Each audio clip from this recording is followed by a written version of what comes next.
जी अस्सलाम वालेकुम, welcome back to the Hans traders. आज हम रिव्यू करेंगे दो हॉट शेयर्स इस वक्त करंटली जो चल रहे हैं, वो हैं OGDCL और PPL। सो काफ़ी लोगों की क्वेरीज आ रही थी कि OGDC को रिव्यू करें या PPL को रिव्यू करें। ये शेयर्स रीसेंट पास में काफ़ी स्पेकुलेशन के अंदर भी रहे हैं। तो इसको थोड़ा सा मैं जो हमारे टिपिकल बाय सेल टारगेट्स होते हैं या सपोर्ट और रेजिस्टेंस होते हैं, उससे थोड़ा सा मैं हट के फंडामेंटली भी इन शेयर्स को देखूंगा, ताकि आप लोगों को ये क्लैरिटी मिले कि आपकी नेचर ऑफ ट्रेडिंग या नेचर ऑफ इन्वेस्टिंग के हिसाब से कौन सा वाला जो है वो आप लोगों के लिए ज़्यादा सूटेबल रहेगा।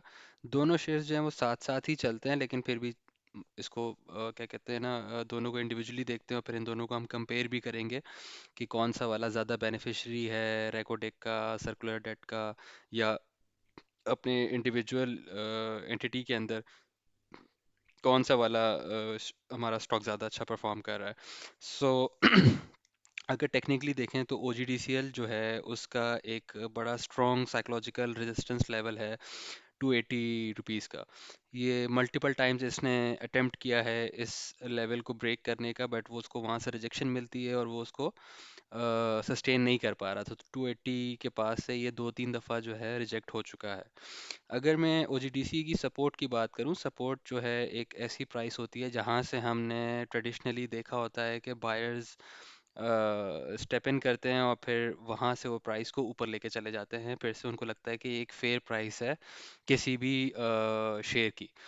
तो 222 रुपये जो है इसका एक मेजर सपोर्ट है कि यहाँ से ना, एक मुझे लगता है कि अगर ये ब्रेक होता है तो एक बहुत अलार्मिंग सिचुएशन होगी। नहीं तो 222 से इसने हमेशा मुझे लगता है कि रिटर्न अच्छा अच्छा बाय अच्छे नंबर ऑफ बायर्स जो है ना वो आएंगे और इसको ऊपर लेके चले जाएंगे अगर ये वहाँ पे कभी जाता है। नहीं तो इसका 260 और 245 रुपये जो है मुझे इमीडिएट सपोर्ट्स नज़र आते हैं। एक दफ़ा ये 280 को क्रॉस कर देगा तो मैं एक सेकेंड देखता हूँ कि फिर ये कहाँ जाएगा। फिर ये जा सकता है, ठीक है, फिर ये मुझे लगता है कि 330, 309 और 350। ठीक है, यहाँ पे मैं इसको ऐड कर देता हूँ। उसके बाद जो है यहाँ पे मैं अगर डालूँ टारगेट्स, तो वो मेरे हो जाएंगे 330 से 350। अच्छा, these are the long term targets. ये ऐसा नहीं कि आप आज लेंगे कल चल जाएंगे।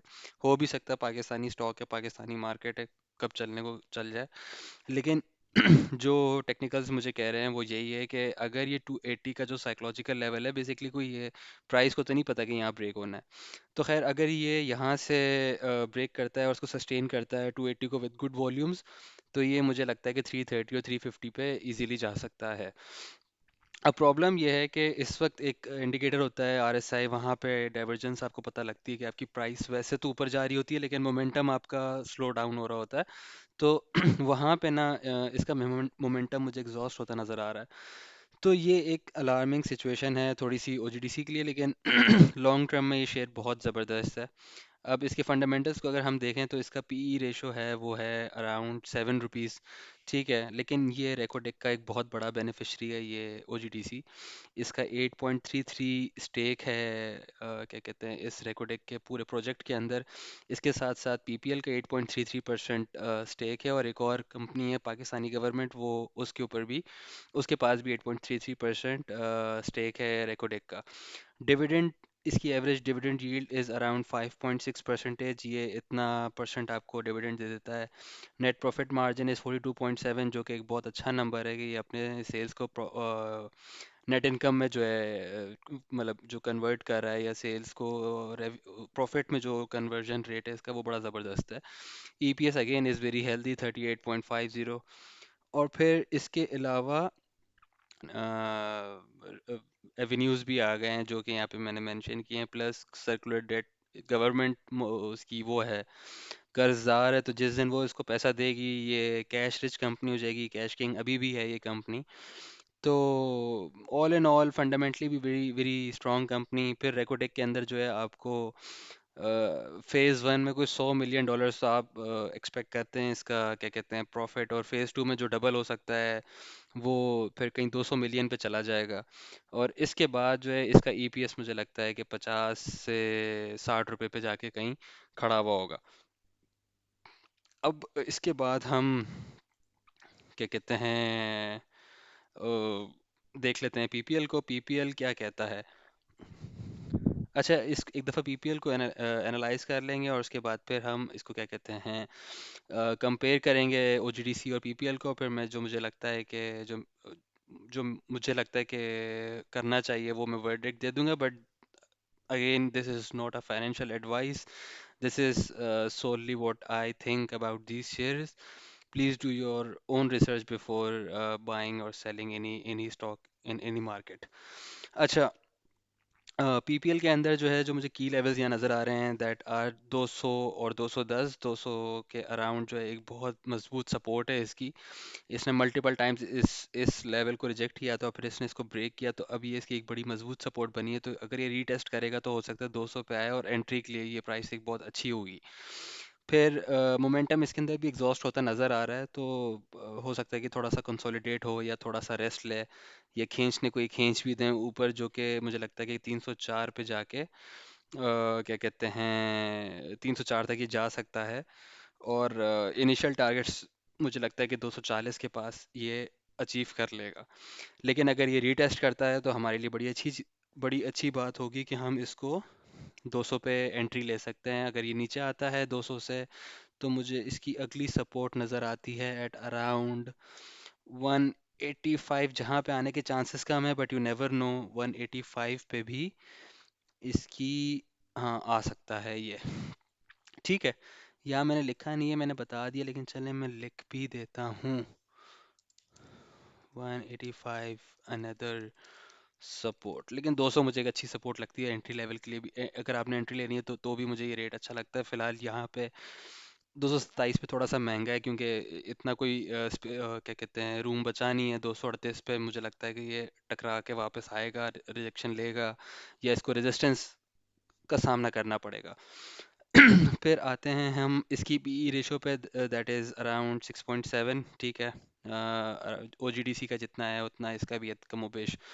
रेकोटेक का ये अगेन बड़ा बेनिफिशरी है। अगर इसको क्या कहते हैं रेकोटेक जब एग्जीक्यूट हो रहा होगा तो इसका ईपीएस मुझे लगता है कि लॉन्ग टर्म में 7500 के पास चला जाएगा। वही बात है, सेम प्रॉफिट इनको भी मिल रहे होंगे क्योंकि इनके सेम ही ओनरशिप है in that project. Dividend yield इसका जो है वो कंपैरेटिवली कम है ओजीडीसी से। ओजीडीसी 5.6% देता है, ये पीपीएल आपको 3.4% दे रहा है on average. Net profit margin इसका थोड़ा सा कम है ओजीडीसी से, 38% है। डिविडेंड कम होने की वजह ये है कि ये पैसा री इन्वेस्ट कर देते हैं इन अनदर प्रोजेक्ट्स। और जो है ओजीडीसी आपको डिविडेंड ज़्यादा दे रहा होता है क्योंकि वो कैश रिच कंपनी है, उसको इतनी ज़रूरत नहीं है। ईपीएस भी इसका है अराउंड 38.5। मुझे लग रहा है कि ये थोड़ा सा गलत है, अगर ओजीडीसी का भी इतना था, कोई 3 4 5 रुपए का ही फ़र्क है। तो इसके अलावा अपग्रेड, हाँ ठीक है। तो ऐसा है, और ये सुई फील्ड इनका क्या कहते हैं शुरू से ही चलाते आ रहे हैं, इनकी लेगेसी है।